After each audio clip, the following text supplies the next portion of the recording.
sound of shotguns and we're fishing. Oh, I think I got one going here, Scott. It's one of the mush hits. Kind of slowly moving with it. Wow. Yeah.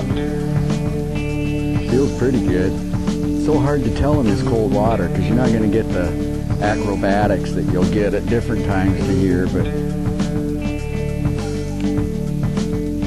they're all decent this time of year. You don't know how many of these you got left for the season. Smallies, you gotta love them. Oh. Oh. Come and see Uncle Scott.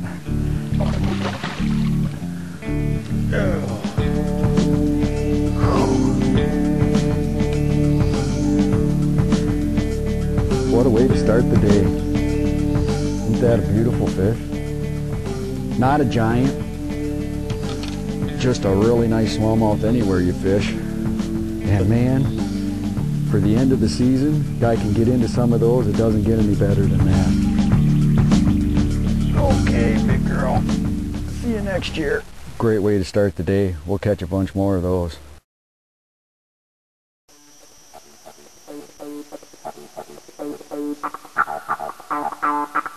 Oh man, Chris, did you see that thing crook? That was a nice fish. That's the one we're looking for. Whoa! That's what we're talking about. That's what we're talking about. Boy, do they fall. Oh, that's so cool. I can hardly stand it. Look at that thing. How pretty is that? That is one beautiful fish right there.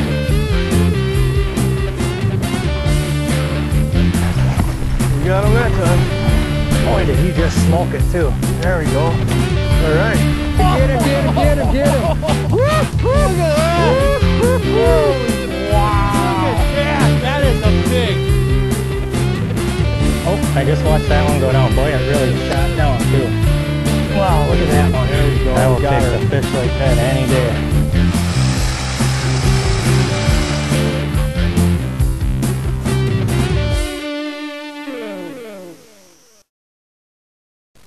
Welcome to Advantage Angler. Today we're going to have a great day on the water. It's a beautiful fall day. You can see the gorgeous colors in the background. It's been cold. We're in the latter part of October, post turnover. The lake's already flipped over. Uniform temperature. Big smallies in our big clear lakes in northern Wisconsin are just prowling, getting ready for winter. They're ganging up in packs. We're going to be dragging some small plastics real slow because the water temperature's cold. I mean, we're talking 48, 49 degrees.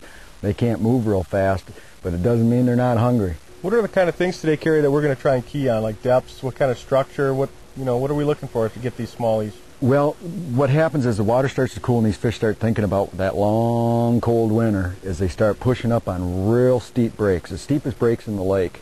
And if you can find that running up against rock, you're going to find smallies. They like that rock. They key on crayfish a whole lot, even though most of those have slid back into their little hidey holes for the wintertime. But we're going to be looking for a main lake structure with real steep drops. I'm talking about 20, 30 feet drops in the length of a boat. So we're going to be just throwing those small baits up there and just letting them fall down that wall. And if you feel anything, it's probably going to be a big smallie. The rocks, it seems to be the key. Right on the edge of those rocks, or just right where that transition from rock to sand or rock to different bottom? Generally, we'll start right on the transition area. What those smallies are going to do is they're going to come up that steep break and they're looking for crayfish, maybe some juvenile perch of the year, anything that they can eat up there, but they're primarily keen on the crayfish. As it gets nicer in the day, we got to be careful they don't get too far up on that thing and that we're fishing too deep, because they will make forays during the course of the day up into those shallow flats, and if they do, they're relatively easy picking, so we'll keep track of that. So in that situation, the guy coming up here, you can't key and say you're catching them in 15 feet of water at 10 o'clock in the morning. You got to be willing to get up in maybe 3-4 feet in the afternoon. Oh, absolutely. Especially on a sunny day like today where it's been real cold at night. Once that sun starts shining, those rock bars act just like heat sinks. They'll actually absorb the sun. Everything, it's like the whole life cycle starts up and the whole food chain gets going up there, and the smallies won't be far behind. So what kind of plastics are we actually going to be using today? Well, we're going to throw a couple of things that basically mimic a crayfish. You got a skirted grub on there. It's a good choice for cold water time of the year. Something you can crawl along the bottom, looks like a crayfish. Sometimes one of the best bites is a tube. Tubes come in a lot of shapes and sizes. We're talking about a 3.5, 4-inch tube, 1/4 ounce head with an exposed hook. We're talking about rocks mostly, not much for wood, so you can have the hook exposed, which will increase your hookup ratio a lot. Just a medium action, fast tip, spinning outfit, 8-pound test. It'll do the job. For those of you who like to fish walleyes, walleye rod will work just fine. Do you see any color patterns that seem to work better than others? Day in and day out, I like watermelon red flake. Green pumpkin is always a good one.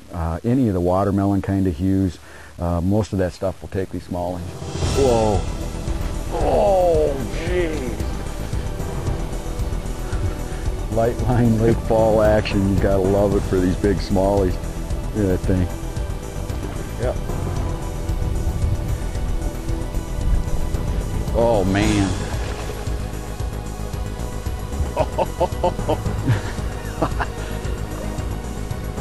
There's a toad.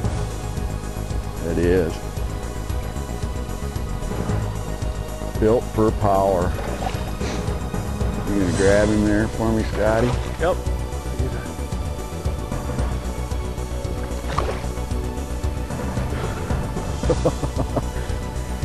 Not a bad way to start the day. Heck no.